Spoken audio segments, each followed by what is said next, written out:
ইমাম হুসাইন কান্দে আর ছোট বাচ্চাটাকে হাতের মধ্যে করে নিয়ে ওনার তাঁবুর সামনে যখন গেলেন, ডাক দিয়া বললেন, ওগো আমার স্ত্রী সাহারা বানু, তোমার সন্তানকে আমি জান্নাতের সুধা পান করে আনছি। সাহারা বানু আয়েশা যখন দেখলেন ছোট একটা বাচ্চা হযরতে আলী আসগর কলিজাটা চিরে যাচ্ছে, ওনার বুকের মধ্যে তরবারির আঘাত না তীরের আঘাত কইরা ওনার কলিজাটা ছিদ্র হয়ে গেছে। সাহারা বানু ডাক দিয়া বলে, জগতের মানুষ, ও দুনিয়ার মানুষ, আমি যখন দেখলাম আমার সন্তানকে তারা কারবালার ময়দানের মধ্যে ফুরাত নদীর পারে ওনার বুকের মধ্যে তীর মাইরা ওনারে কতল করেছে, ওনারে শাহাদাত করেছে, আমার কলিজার মধ্যে লেগেছে, আমি চোখের পানি ফালায়া ফালায়া কাঁদছি। একটু পানির দরকার বলে বলে বলে বলে আমরা হাহাকার করেছি, কারবালার ময়দানের মধ্যে আমাদেরকে একটু পানি দেওয়া হয় না। এমন টাইমে ইমাম হুসাইনের বড় সাহেবজাদা হযরতে ইমাম আলী আকবর তিনি ডাক দিয়া বলে, বাবা যান, আপনি আমারে অনুমতি দেন, আমি যুদ্ধ করার জন্য বুড়ার পিঠের মধ্যে চইরা তরবারি হাতের মধ্যে করে নিয়া আমি এখন ইয়াজিদের সামনে থেকে ফুরাত নদীর পার থেকে আমি পানি নিয়ে চলে আসব। যখন উনি এই কথা শুনলেন রে, সাথে সাথে হযরতে আলী আকবর ওনার তরবারি নিয়ে ফুরাত নদীর পারে গেছেন। তরবারি দিয়ে যুদ্ধ করতে করতে একসাথে 90টা ইয়াজিদ বাহিনীর গলার মধ্যে ছুরি চালাইছে, 90টা ইয়াজিদ সাহেব ইন্তেকাল করছে, 90টা ইয়াজিদ জাহান্নামী হইছে। হযরত আলী আকবর বুড়ার পিঠে চইরা হযরত ইমাম হুসাইনের কাছে আইসা বারবার ডাক দিয়া বলে, বাবা, ও বাবা, আপনার কাছে আগমন করলাম, আপনি যেহেতু আমাকে একটু পানি যদি দিতে পারেন, আমি 90 জনকে একসাথে ইন্তেকাল করাইছি, আমি একটু পানি পান করতে পারলে একটা ইয়াজিদ আমি আলী আকবরের তরবারি থেকে বাঁচতে পারবে না।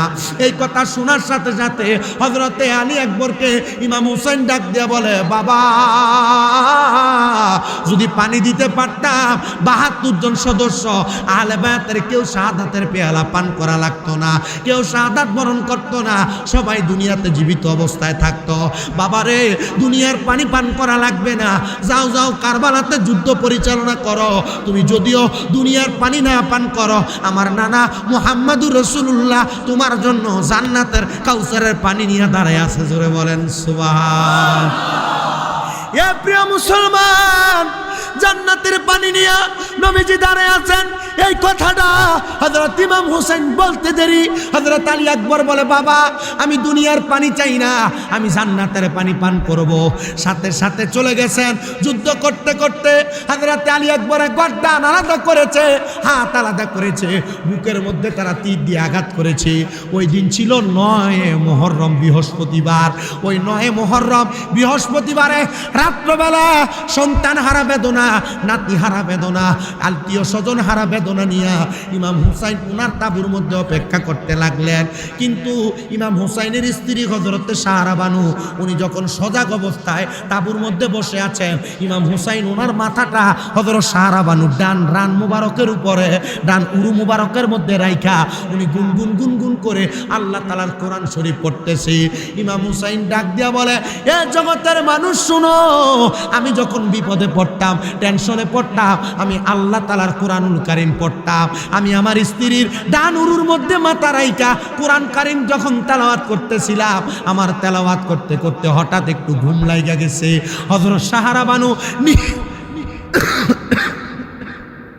হযরতে সাহারা বানু নিজে বর্ণনা করে, হযরত ইমাম হুসাইন যখন আমার উরুর মধ্যে মাথা রেখে ঘুমাচ্ছিলেন, হঠাৎ করে ঘুম থেকে জাগ্রত হইলেন, লাফ দিয়ে উঠলেন। আমি প্রশ্ন করলাম, ও ইমাম হুসাইন, আপনি কেন এইভাবে ঘুম থেকে লাফ দিয়ে উঠলেন, জাগ্রত হয়ে গেলেন? ইমাম হুসাইন বলে, দুনিয়ার কোনো কিছু দেখে না, আমি জাগ্রত হয়েছি একটা মাত্র কারণে।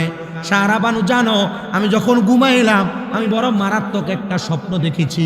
বলে, কি স্বপ্ন দেখেছেন?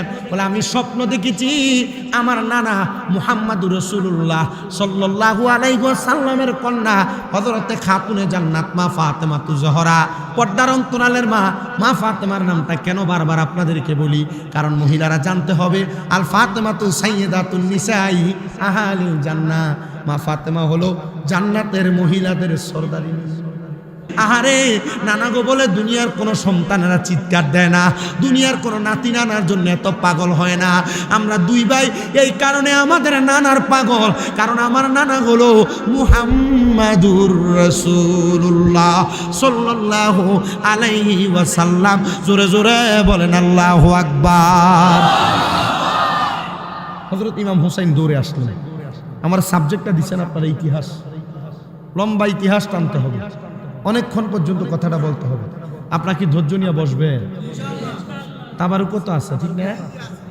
বিরিয়ানি প্যাকেট হইলে আমার একটা ইশারা দিবে, দিলামই, শেষ করে দিলাম।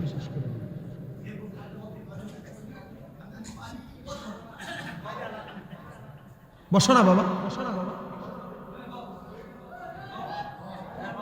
এরা খেপান কেন?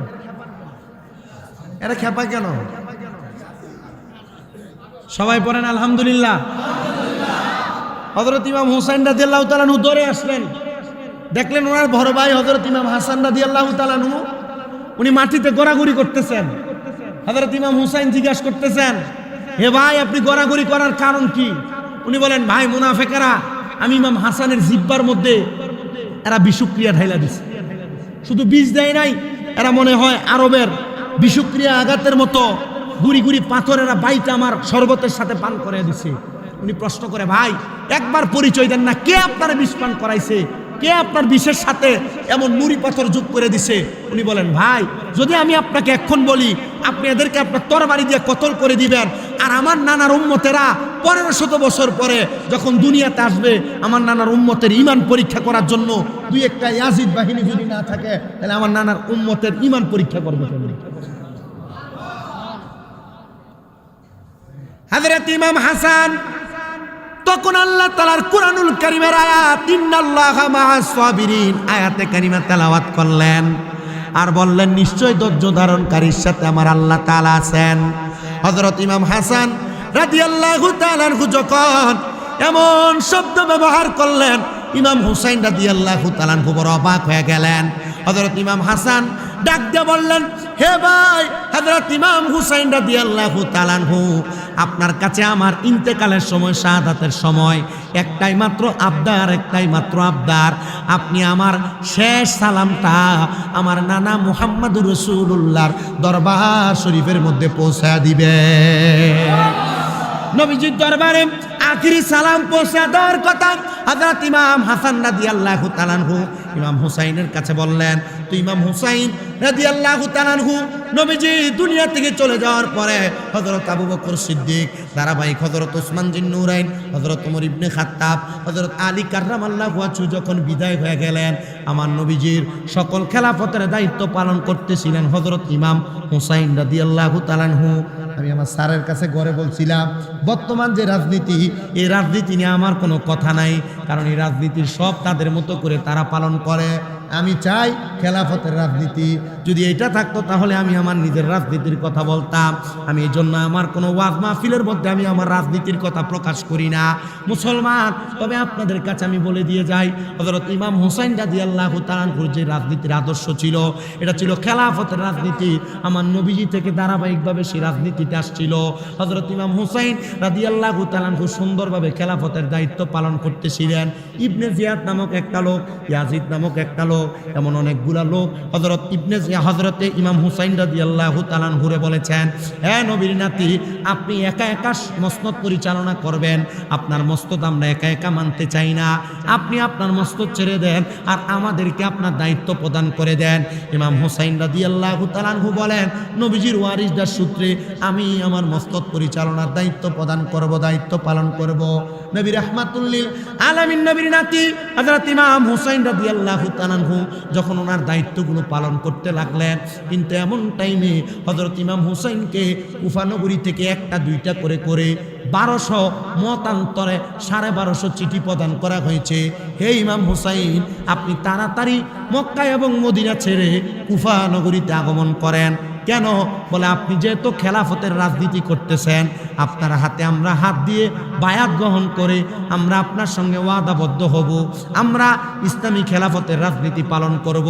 কিন্তু আমার নবী রাহমাতুল লিল আলামিন নবী, মদিনার তাজেদার কামলিওয়ালা নবীর নাতি হযরত ইমাম হুসাইন যখন কারবালার ময়দানের মধ্যে অথবা কুফা নগরীতে মক্কা মদিনা থেকে রওনা করবেন, এমন টাইমে নবীজির সহচর যারা 99 জন সাহাবায়ে কেরাম দুনিয়াতে ছিলেন, এরা ডাক দিয়ে বলে, ইমাম হুসাইন আপনি ওই কুফা নগরীতে যাবেন না, কারণ এই কুফা নগরীর মানুষ বেঈমান।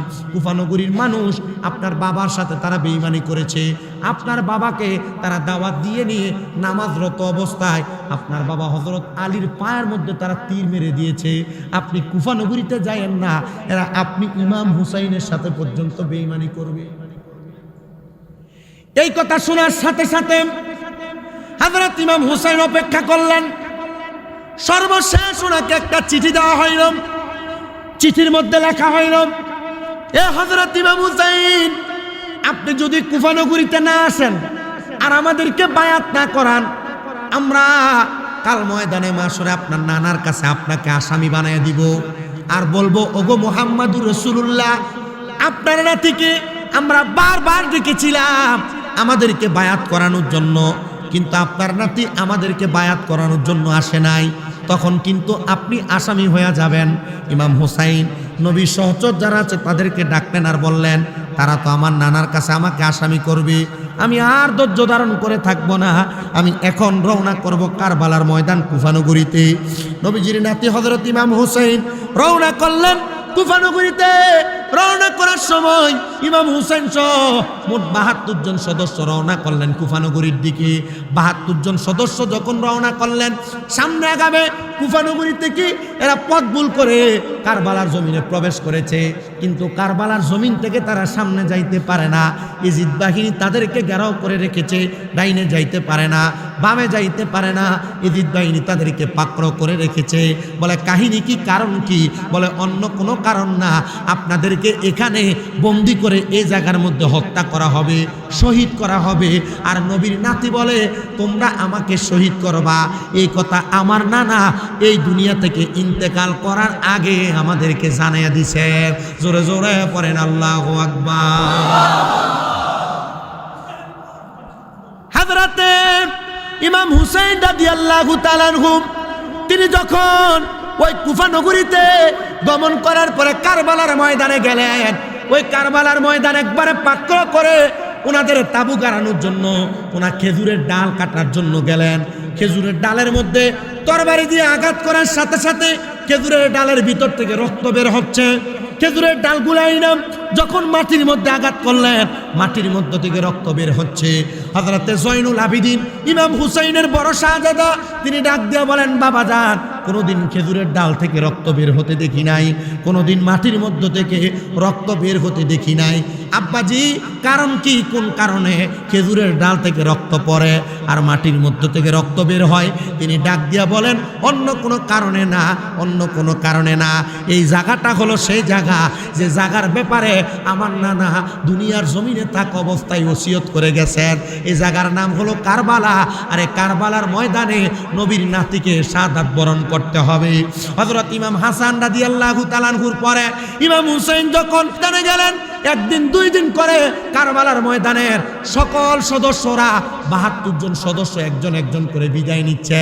আমার নবীজির কলিজার টুকরা নাতি ইমাম হুসাইনের ছোট একজন ছেলে ছিল যার নাম ছিল হযরত আলী আসগর। হযরত আলী আসগরকে ইমাম হুসাইনের স্ত্রী কুলের মধ্যে করে নিয়ে আইসা ডাক দিয়া বলেন, ওগো ইমাম হুসাইন, আমি সারা বানু আপনার স্ত্রী, আপনার ছোট বাচ্চাটা আপনার হাতের মধ্যে তুলে দিলাম, নিয়ে যাক, আপনি ওনাকে ওই পুরাত নদীর পাড়ে নিয়ে একটু পানি পান করে নিয়ে আসেন। ইয়াজিদ বাহিনী আমাদের সঙ্গে দুশ্মনী করে, কিন্তু এই ছোট বাচ্চার সাথে কোনো দুশ্মনী নাই। ইমাম হুসাইন বারবার আবদার শোনার পরে ছোট বাচ্চা আলী আসগরকে নিয়ে পুরাত নদীর পাড়ে গেলেন। ইয়াজিদ বাহিনী বললেন, ইমাম হুসাইন আসেন আসেন আসেন বলে ডেকে ডেকে নিলেন, পানি পান করবেন। এই কথা বলে ছোট বাচ্চা আলী আসগরের বুক বরাবর একটা তীর মেরে দিছে। ইমাম হুসাইন কান্দে আর ছোট বাচ্চাটাকে হাতের মধ্যে করে নিয়ে ওনার তাঁবুর সামনে যখন গেলেন, ডাক দিয়া বললেন, ওগো আমার স্ত্রী সাহারা বানু, তোমার সন্তানকে আমি জান্নাতের সুধা পান করে আনছি। সাহারা বানু আয়েশা যখন দেখলেন ছোট একটা বাচ্চা হযরতে আলিয়াসগর কলিজাটা চিরে যাচ্ছে, ওনার বুকের মধ্যে তরবারির আঘাত না তীরের আঘাত কইরা ওনার কলিজাটা ছিদ্র হয়ে গেছে। সারা বানু ডাক দিয়া বলে, জগতের মানুষ,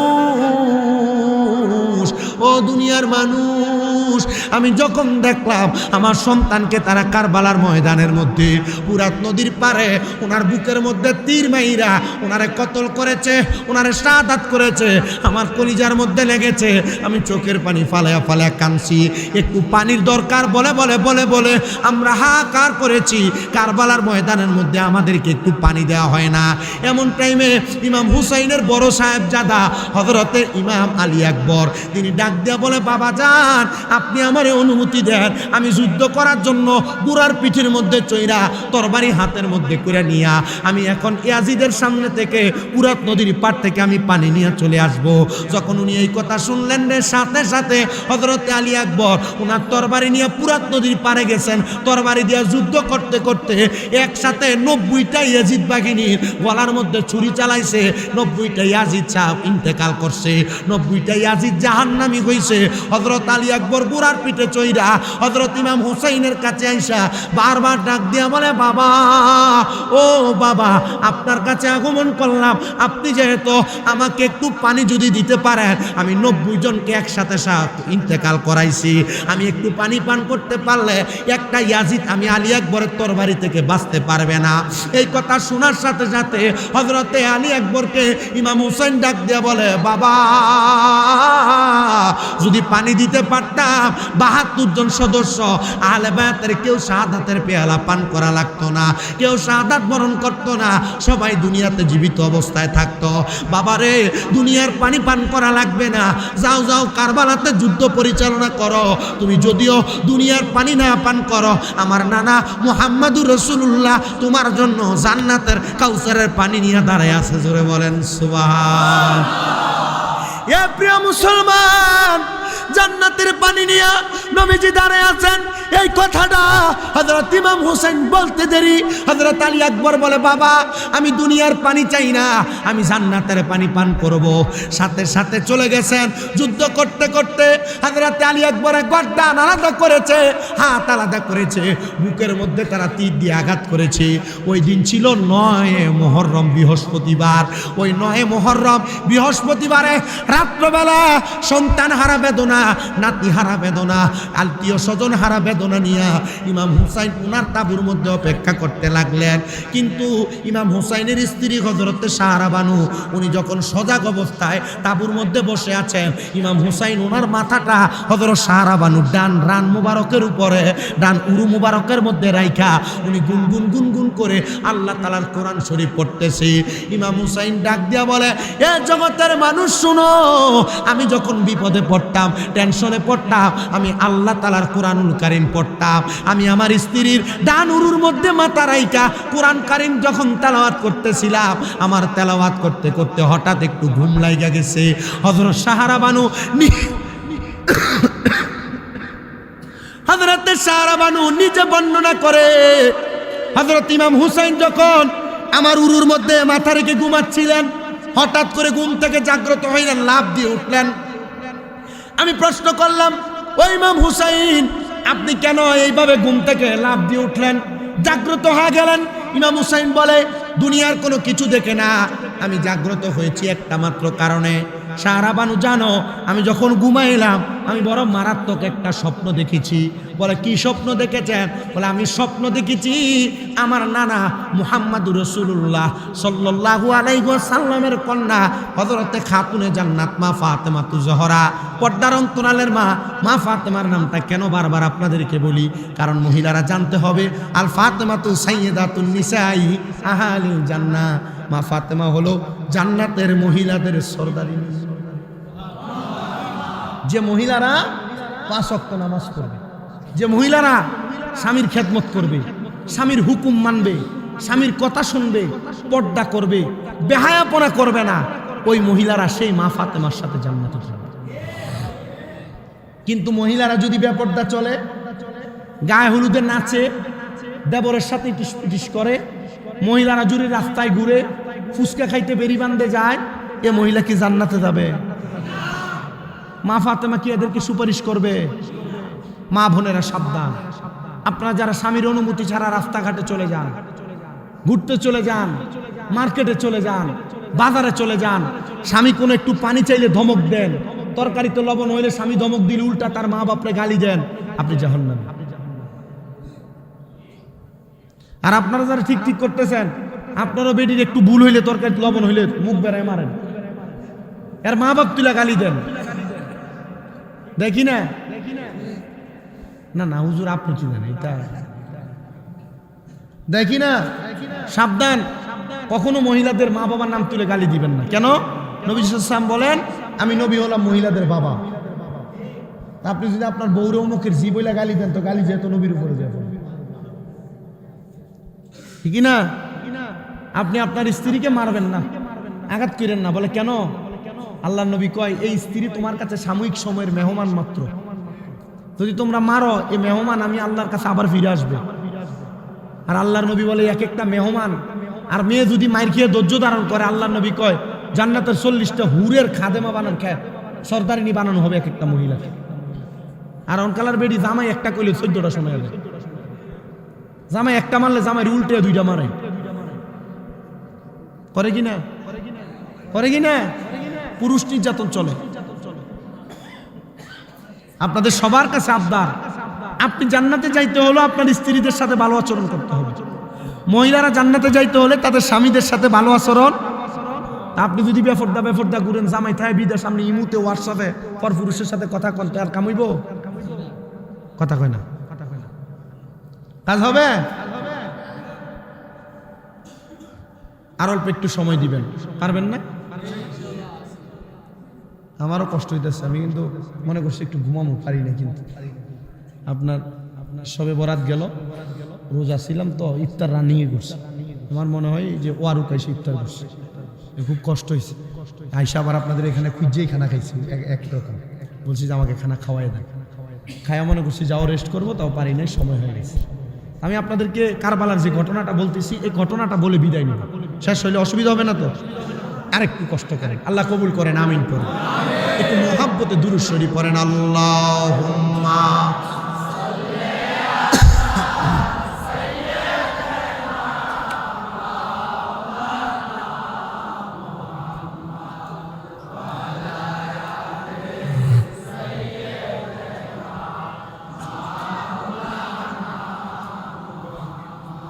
নূর নবীজির ফসিনা মুবারক মেশকের চাইতে আরো সুগ্রাণ, যাহা সাহাবীরা আতর রূপে করতেন তাহা ব্যবহার। আল্লাহুম্মা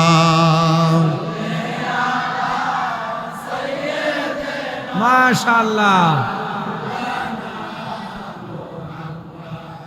ওয়া আলা আলি।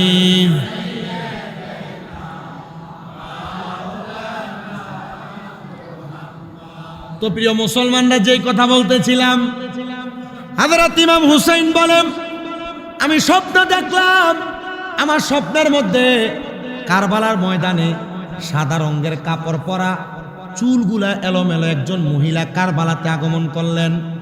কারবালার মরুভূমিতে আগমন কইরা ওনার চুল দিয়া মাথাগুলা ঢাকনা দেওয়া, উনি কারবালার ময়দানের একটা জায়গা থেকে পাথরগুলা উনি সরাইতেছেন। আমি প্রশ্ন করলাম, ইমাম, সাদা কাপড় পরা, চুল দিয়া মুখ ঢাকনা দেওয়া, কে গো আপনি? আপনার পরিচয় কি? তিনি মাথার চুলগুলা সরাইলেন আর ডাক দিয়া বলে, বাবা হুসাইন, আমি হইলাম তোমার মা জননী হযরত ফাতেমা জহরা। ও মা, আপনি কারবালার ময়দানে কি করেন? হযরত ইমাম হুসাইনের প্রশ্নের জবাবে উনি ডাক দিয়া বলে, বাবা হুসাইন, আগামীকালকে যেই জায়গাটা দেখতে পাও আমি পরিষ্কার করেছি, এই জায়গার মধ্যে তুমি ইমাম হুসাইনের গলা মুবারকের মধ্যে তরবারি চালানো হবে। তুমি হুসাইনকে যখন এই জায়গার মধ্যে শোয়ানো হবে, তুমি হুসাইন যদি এই জায়গার মধ্যে শুইয়া পাথরগুলা যদি তোমার পিঠের মধ্যে লাগে, তুমি হুসাইন যদি একবার উৎশব্দ করো, মুহাম্মাদুর রাসূলুল্লাহ রওজা মুবারকে থাকবে না। তুমি হুসাইনকে রক্ষা করার জন্য আমার নবী রওজা মুবারক থেকে এই কারবালাতে চলে আসবে।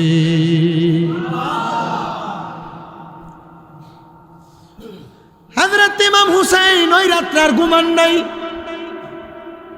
এবার ইমাম হুসাইন জাগ্রত, ওনার স্ত্রী হযরতে সাহারা বানু ঘুমিয়ে গেলেন। সাহারা বানু কান্না করতে করতে ঘুম থেকে জাগ্রত হইলেন।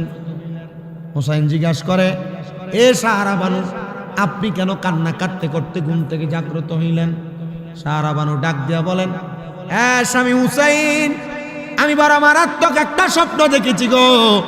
জান্নাতের একটা থাল সাজানো, দামি দামি খানা, এই থালের সামনে আমার নবীজি বসা মুহাম্মদুর রাসূলুল্লাহ, এ থালের পাশে হযরত আলী বসা, এ থালের পাশে খাতুনে জান্নাত ফাতেমা বসা, এ থালের পাশে হযরত ইমাম হাসান বসা। আমি প্রশ্ন করলাম, ইয়া রাসূলুল্লাহ, আপনারা চারজন, এত ভালো ভালো খাবার আপনাদের সামনে, আপনারা কেন খাবারগুলা খান না? আমার নবী আমাদেরকে উত্তর দিয়েছেন, সাহারা বানু, এ খাবারের মালিক হলো 5 জন, আমরা আছি মাত্র 4 জন, আরো একজন এখনো পর্যন্ত বাকি আছে, তিনি হলো ইমাম হুসাইন। আগামীকালকে আসরের সময় উনি আগমন করবে, তারপর আমরা এই খানাগুলা আহার করব। হযরত সাহারা বানু কান্দে আর ডাক দিয়া বলে, আমরা সেই রাতে আর ঘুমাইলাম না। ফজর পড়লাম, যখন জোহরের রক্ত হয়ে গেল, জোহরের সময় ওই দিন ছিল জুমার দিন, শুক্রবার, আমরা জুমার নামাজ আমাদের তাঁবুতে পড়েছি, ইয়াজিদ বাগিনী তাদের তাঁবুতে নামাজ আদায় করেছে। চিন্তা করে দেখেন, নবীর নাতি ইমাম হুসাইন জুমার নামাজ আদায় কইরা ওনার বুকের মধ্যে হযরত আমিরে হামজার বর্ম মোবারক লাগায়া, হাতের মধ্যে হযরত আলীর তরবারিটা লইয়া, মাথার মধ্যে আমার নবীর পাগড়ি মোবারক লাগায়া, ওনার একটা গোড়া ছিল দুলদুল গোড়া, ওই দুলদুল গোড়ার উপরে চইরা উনি টকবক করতে করতে সামনে গেছেন। যা দেখেন এদিক বাহিনীরা সিরিয়াল ধরে দাঁড়ায় আছে, শুধু নবীর বংশ ইমাম হুসাইনকে কারবালায় শহীদ করে দেওয়ার জন্য। ইমাম হুসাইন লক্ষ্য করে দেখলেন প্রত্যেকটা এজিদ বাহিনী সামনে দাঁড়ানো। আগে আপনাদেরকে একটা কারগুজারি শোনাই, ওই এজিদ বাহিনীর মধ্যে 7,000 কোরআনে হাফেজ ছিল। ওই এজিদ বাহিনীর মধ্যে 2,000 মুফতি সাহেব ছিল। কয় হাজার? ওই এজিদ বাহিনীর মধ্যে অসংখ্য আলেম ছিল। কই না, এরা তো সাহাবি বলা যাবে না। এজিদরে সাহাবি বলা যাবে, সাবধান, আকীদা নষ্ট হয়ে যাবে, ঈমান চলে যাবে। কি চলে যাবে? এরা তা পাগল, পড়ালে জানে না। না না না, কোনোভাবে ছিল না। ইয়াজিদ তো এজিদ। আচ্ছা, যেই নাতি ইমাম হুসাইন রাদিয়াল্লাহু তাআলা আনহু, যেই নানা মুহাম্মাদুর রাসূলুল্লাহর কারণে ইসলাম পাইল, এই নানা বলছেন এরা হলো জান্নাতের যুবকের সর্দার। আচ্ছা, এরার গলাতে যারা ছুরি চালাইবো এরা সাহাবী হইব কেমন? কথা কয়। আবু জাহেল নবীরে দেখে নাই? কথা বলে। আবু জাহেল নবীরে দেখছি কিনা? দেখছি কিনা? আবু জাহেল কি সাহাবী বলা যাবে? কেন বলা যাবে না? কারণ সাহাবী তাদেরকে বলা হয় যারা নবীজিকে ঈমানের সাথে দেখছে, ঈমানের সাথে দেখার পর নবীজির সাথে ঈমানের সাথে জিন্দেগি কাটাইছে এবং ঈমান নিয়ে ইন্তেকাল করছে, এরা না বলে সাহাবী। এখন এরা তো ঈমান নিয়ে মরে নাই, কারণ এরা নবীর নাতির গলায় ছুরি চালাইছে। এরা সাহাবী না, এরা বেঈমান। বলেন এরা সাহাবী না, এরা কি? আর কেউ যদি এজিদের প্রশংসা করে কয় এজিদ সাহাবী ছিল, এই যে বেঈমান। কথা কি ঠিক আছে? যেটা এজিদের প্রশংসা করে কবে যে এজিদ কোরআনে হাফেজ, এজিদ আলেম, এজিদ ইমানদার ছিল, এজিদ সাহাবী ছিল, এইটাও বেঈমান। কথা ক্লিয়ার? এই জন্য সব মোল্লা দেখলে পাগল হন যেত। কথা বুঝতে হবে, সব মোল্লা দেখলে শুধু আমারে দেখে আপনি দেশি মুরগা খাওয়াবেন, আমার ইমান নাই তো আপনি আমার খাওয়াবেন কেন? ঠিক না? একটা ছোট্ট ঘটনা শোনাই, শুনলে বুঝবেন কেন সব মোল্লা দেখলে পাগল হবেন না। এক বেডির সুন্দরী একটা নাতি আছে, নাতি না ছিল। এই সুন্দরী নাতির লেগে এলাকা সব ফোলাফাইন পাগল। এখন পাগল যে বেডি কি সবটির কাছে বিয়ে দিতে পারবো এক নাতিন রে। এখন বেডির কাছে এক এলাকা স্যাংডা ফুল আছে, ডাক দেখো, দাদি গো, তুমি মুরব্বী মানুষ, চলতে ফিরতে খুব কষ্ট হয়, তুমি যদি বলো আমি তোমার একটু খেদমত করবো। বেডিকে আমার কোনো টাকা পয়সা নাই, তোমার বেতন দিব কেমনে, তুমি আমার খেদমত করবা? না গো দাদি, বেতন লাগতো না, তুমি আমার লাগে দোয়া করলে চলবো। কি করলে চলবো? বেডিকে বেতন ছাড়া যদি একজন খেদমত করি না লোক পাই, এটা তো ভালোই। এরে তুই যে আমার খেদমত করবি, এখন আমার দরকার লাগলে আমি তোরে ডাক দিব কেমনে, তোর নাম কি? এ ডাক দিয়ে কই, দাদি গো, নামটা কেমনে কই? এইটাই সবচেয়ে শরমের কথা, আমার নাম হইল নাতিন জামান।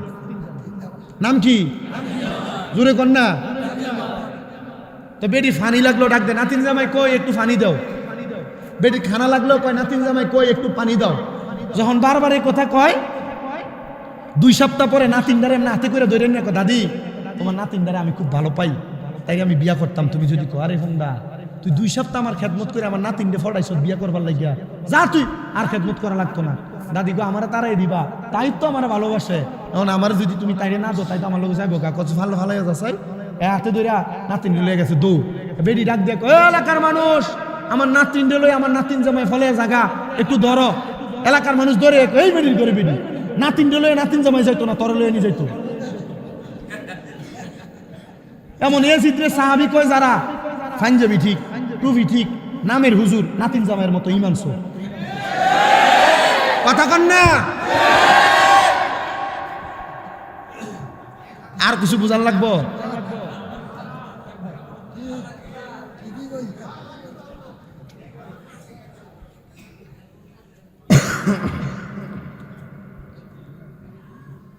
আপনাদের গাতার্থে বলছি, আমার ওয়াজ শেষের দিকে, কষ্ট হইতেছে?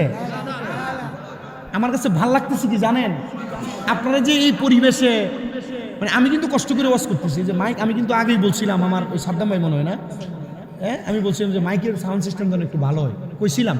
তো এই জন্য আমি সেত্তামও হাঁটতেছি না, তো যদ্দূর হইতেছে যদ্দূরই ভালা। আপনারা যে এভাবে বসে আছেন একনিষ্ঠভাবে, আপনারা যে একসাথে বসে আছেন, এটা সবচেয়ে সুন্দর পরিবেশ। একটা কথাবার্তা নাই, শৃঙ্খলাবদ্ধভাবে বসছেন, আলহামদুলিল্লাহ পড়েন। এটা আপনারা আপনাদের বাজার নাউরি এলাকার সম্মান রাখছেন, আপনাদের ভদ্রতার বহির্প্রকাশ দিচ্ছেন। আমি এর আগেও আসছি আপনাদের অত্র অঞ্চলে, অনেক জায়গায় আসছি, এই মতলবে অনেক জায়গায়, যে কালীপুর কোন দিকে, কালীপুরের ওই সাইডে আসছি, নারায়ণপুরের দিকে আসছি, আর কয়েক জায়গায় আসছি। যে যত জায়গায় আসছি মোটামুটি আমি ভদ্রতা পাইছি। এক চেয়ারম্যান ছিল, এত খুইলা গায়ের চাদর ফরাই দিচ্ছে আমার, এটা মহাব্বত আর কি। তা আমি আপনাদের কাছে যেহেতু আসছি, কথাটা বলি, ইমাম হুসাইন রাদিয়াল্লাহু তাআলা জীবনটাকে কেমনে দিয়া গেছেন, ওনাদের জীবনের দাম ছিল, এজন্য এরার গলা যারা ছুরি চালাইছে এরা কিন্তু সাহাবী না, এইটার ইমান রাখতে হইব। কথা কন না, ঠিক কিনা? এর জন্য ইয়াজিদের প্রশংসা করলে ইমান থাকবে না, ইমান চলে যাবে, ঠিক কিনা? আল্লাহ আমরার বোঝার তৌফিক দিক, আমিন কর। হযরত ইমাম হুসাইন গেলেন, ৭,০০০ কোরআনে হাফেজ, ২,০০০ মুফতি, সব আলেমীদের এক সিরিয়ালে দাঁড়ানো। ছোট একটা বাচ্চা ৭-৮ বছর বয়স, এজিদের সামনে থেকে আগে আসছেন, ও ইমাম হুসাইন আপনার কাছে আমার একটা আবদার। বলে কি? বলে তুমি এজিদের লোক, তুমি আমার কাছে কি আবদার করবা? হে ইয়া ইবনে ইমাম হুসাইন, আমি এজিদের সন্তান হতে পারি, তবে আমি আপনার জন্য আজকে 17 মাস পর্যন্ত অপেক্ষা করতেছি। আপনি কখন কুফা নগরীতে আসবেন আর আমি আপনার হাতে হাত রেখে ঈমান গ্রহণ করব। নবীর বংশের চেহারা দেখে মানুষ ঈমান গ্রহণ করছে। হক্কানি ব্যক্তি যারা, আল্লাহওয়ালা যারা, এদের চেহারা দেখে মানুষ হেদায়েত হয়, এরা কথা বলা লাগে না। ইবনে মাজাহ শরীফের 303 নম্বর পৃষ্ঠার হাদিস, ইদা রুউ যুকিরাল্লাহু আযজা ওয়া জাল্লা, হক্কানি ব্যক্তি, হক্কানি পীর তারা যাদের চেহারার দিকে তাকাইলে আল্লাহর কথা মনে হয়ে যায়। এ প্রিয় মুসলমান ইমানদার, হযরত ইমাম হুসাইন বলে ঠিক আছে তুমি কালেমা পড়ো। ছেলেটা পড়ছে লা ইলাহা ইল্লাল্লাহ মুহাম্মাদুর রাসূলুল্লাহ। ইমাম হুসাইন বলেন আমাকে যুদ্ধ করার সুযোগ দাও। ছেলেটা বলে যুদ্ধ করবেন পরে, আগে আপনার থেকে আমার একটা তরবারি দেন। বলে বয়স মাত্র 8 বছর, তুমি তরবারি দিয়া কি করবা? ছোট বাচ্চা ডাক দিয়া বলে ইমাম হুসাইন, আপনি যদি ইয়াজিদের সাথে যুদ্ধ করার কারণে আগে শাহাদাত বরণ করেন, আর আপনার নানা যদি আমারে জিজ্ঞাসা করে আমি কেন আগে মরলাম, আমি কেন আমি থাকতে কেন আপনি শাহাদাত বরণ করলেন, আমি আপনার নানার কাছে জবাব দিতে পারবো না। আগে আমি 8 বছরের বাচ্চা যুদ্ধ করব, তারপর আপনি ইমাম হুসাইন যুদ্ধ করেন। নামাজ আনছেন না মেরাজ থেকে? নবী মেরাজ থেকে নামাজ আইনা উম্মতের জন্য ফরজ করছেন না? নবীর নাতি হযরত ইমাম হাসান হোসেনকে জান্নাতের যুবকের সর্দার বলছে না? আচ্ছা, এই যুবকের সর্দারের গলার ভিতরে ছুরি চালায় যদি কেউ আসরের নামাজ পড়ব, এই নামাজ কবুল হবে? কবুল হবে? ইমাম হুসাইন বলেন 2 রাকাত নামাজ পড়ব। উনি 2 রাকাত নামাজের জন্য নিয়ত করে দাঁড়াইছেন। 1 রাকাত পড়ছেন, 2য় রাকাতের একটা সেজদা দিছেন। ইবনে জিয়াদ বলে এই সিমর, ইমাম হুসাইন যদি আরেকটা সেজদা দিয়া 2 রাকাত নামাজ পরিপূর্ণ করে, আল্লাহর কসম ইমাম হুসাইনের তরবারির নিচ থেকে কেউ বাঁচতে পারবে না। বলে কেন? বলে মুসলমানের সবচাইতে জজবাওয়ালা পাওয়ার হলো তাদের নামাজ। এদের নামাজ দিয়া বিশ্ব জয় করতে পারে, এদের নামাজ দিয়া দুনিয়া কাহিল করতে পারে, এদের নামাজ দিয়া শত্রুরে কাহিল করতে পারে। নামাজটা শেষ করতে দিও না। ইমাম হুসাইন সেজদার ভিতরে যাবে, ইমাম হুসাইনের পিঠের মধ্যে তারা তরবারি দিয়া আঘাত করে পিঠে উঠা বৈশা গেছে। ইমাম হুসাইনের গলা মুবারকের মধ্যে তারা এমন ভাবে আঘাত করছে, আমার নবীকে যদি প্রশ্ন করেন, ইয়া রাসূলুল্লাহ, আপনার নাতির জীবনের শেষ নামাজটা উনি পরিপূর্ণ করতে পারল না, নবীজি এমন কোন রাস্তা আছে নাকি যেটার মাধ্যমে আপনার নাতি ইমাম হুসাইন ওনার জীবনের শেষ নামাজটা পরিপূর্ণ করবে? নবী আমার বলেন, হে দুনিয়ার মানুষ শোনো, ইমাম হুসাইনের যে একটা সেজদা কারবালাতে বাকি ছিল, একটা সেজদা ইমাম হুসাইন কাল ময়দানে মাশরে আমার আল্লাহ তাআলার কুদরতি কদমে দিবে। আর আমার আল্লাহ তাআলার কুদরতি কদমে সেজদা দিয়া ইমাম হুসাইন ততক্ষণ পর্যন্ত সেজদা থেকে মাথা উঠাবে না যতক্ষণ পর্যন্ত আমার আল্লাহ ইমাম হুসাইনের নানার উম্মতদেরকে মাফ না করবে। মহরমের 10 তারিখে, মহরমের কি গটাইলেন রাব, হায়রে কি গটাইলেন রাব, কলিজা ফাটিয়া যাই গো শুনিলে তার ঘটনা। হাসান শহীদ জহরেতে, হোসেন শহীদ কারবালায়, হায়রে হোসেন শহীদ জয়নাল আবদিন হইল বন্দী, এজিদা রোজেল খানায়। আহারে মহরমের চাঁদ রে, ও চাঁদ তুমি দেখা দিও না, ও চাঁদ তুমি দেখা দিও, তুমি দেখা দিলে মায়ের আখের পানি থামে না। মহরমের জোরে, মহরমের কি ঘটাইলেন রাব, হায়রে কি ঘটাইলেন রাব, কলিজা ফাটিয়া যায় গো শুনিলে। তাহলে আমাদের ওয়াজের শিক্ষা, ইমাম হুসাইন তরবারির আঘাতে থাইকা কয় রাকাত নামাজ পড়ছে? জোরে কন। আজকে যে আপনারা এই বাজার নাউরি কেন্দ্রীয় জামে মসজিদে যুব সমাজের উদ্যোগে নাউরি এলাকাবাসী মাহফিল সাজাইছেন, এই মাহফিল সফল হবে কখন? যখন কারবালার অনুপ্রেরণা অন্তরে নিয়া সবাই 5 ওয়াক্ত নামাজ পড়ে। কথা বলেন, কথা বলেন, ঠিক কিনা? এই কারবালার ভালোবাসা অন্তরে নিয়ে যদি 2 রাকাত নামাজ করে যদি আদায় করেন, আল্লাহ তাআলা চাইলে আমাদেরকে মাফ করতে পারে কিনা? পারে কিনা? পারে কিনা? আল্লাহ আমাদেরকে মাফ করেন। আরো জোরে পড়েন, মাফ করেন। আমিন পড়েন না? আরো জোরে পড়েন না? আমিন। সবাই পড়েন আল্লাহ আল্লাহ আল্লাহ।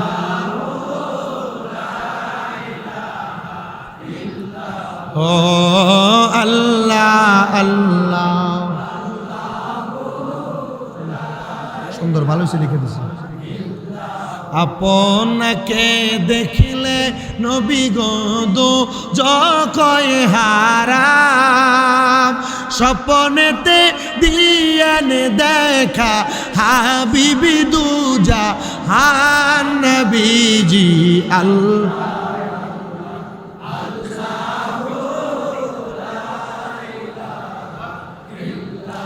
ও আল্লাহ আল্লাহ।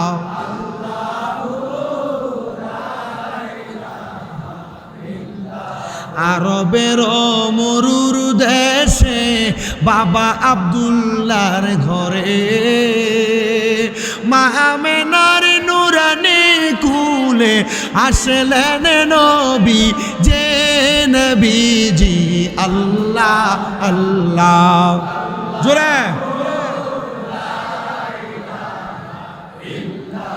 ও আল্লাহ আল্লাহ।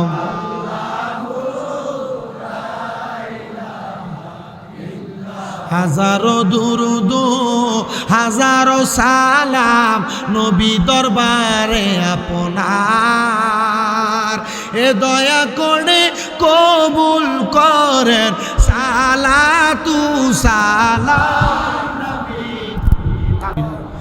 মাবুদ। ও দয়াল আল্লাহ, একটু রহমতের নজর কইরা তাকায়া দেখেন গো আল্লাহ, এই চাঁদপুর জেলার অন্তর্গত বাজার নাউরি কেন্দ্রীয় জামে মসজিদ প্রাঙ্গণে এ এলাকার যুবকদের সার্বিক সহযোগিতায় আল্লাহ, এ এলাকার বাসীর সহযোগিতায় সুন্দর একটা জান্নাতের বাগান মাহফিল সাজাইয়া আমার সঙ্গে এলাকার দাড়ি পাকা মুরব্বী বাবারা, যুবক নৌজুয়ান ভাইয়েরা, ছোট ছোট মাসুম বাচ্চারা, পর্দার অন্তরালের আমার কত মা বোনেরা, আল্লাহ জীবনের গুনাহ মাপ পাওয়ার আশায় দুইটা হাত বাড়াইছে গো আল্লাহ।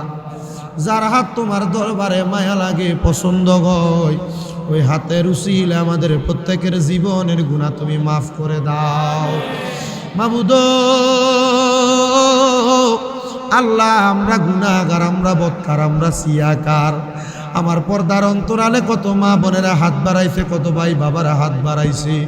আমরা আল্লাহ দুনিয়ার মানুষের চোখের আড়ালে বড় গুনাহ করছি, আমরা অন্যায় করেছি, পাপ করেছি। আল্লাহ তুমি তো গুনাহ মাফকারী, আল্লাহ তুমি আমরার গুনাহগুলা ক্ষমা করে দাও ও দয়াল। আজকের মাহফিলে কে জানি হাত বাড়াইছে, কার জানি দুনিয়ার জমিনের মধ্যে আব্বা নাই, যেই বাবা রিক্সা চালায়া মাটি কাইটা মাথার গাম পায়া পালায়া পরের বাড়িতে বদলার কাম কইরা সন্তানরে মানুষের মতো মানুষ করার জন্য আব্বা রক্তরে পানি বানাইছে গো।